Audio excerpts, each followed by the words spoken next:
Kalau anak-anak kita tiba-tiba jauh kan, apa yang kita dah bekalkan sebelum mereka pergi? Contoh jauh daripada iman dia ke, jauh daripada kita ke, jauh daripada perangai asal dia ke.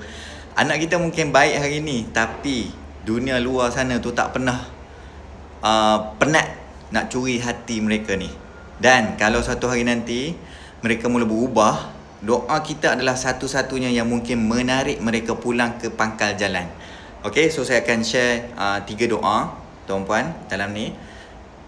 Like dulu, share ataupun save kalau rasa doa ni patut diamalkan semua ibu bapa. Kita takkan pernah tahu tau bila doa ni jadi penyelamat. So kita tawakal je, kita doa dulu. Alright? So 3 doa yang wajib kita simpan dalam hati dan bibir di setiap hari.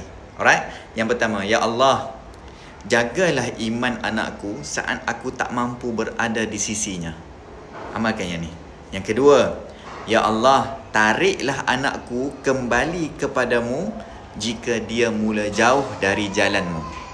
Yang ketiga, ya Allah, jangan biarkan anakku menjadi asbab aku menangis di akhirat nanti. Tuan-puan, ni doa-doa macam ni saya ada tulis dekat dalam e-book saya. E-book saya harga 69, tapi sekarang ni tengah promosi RM9. Ada 100 doa. Tuan-puan boleh tengok link di bio saya. Okay, nak dapatkan panduan. Ada juga yang combo 4 e-book RM29, harga asal RM129.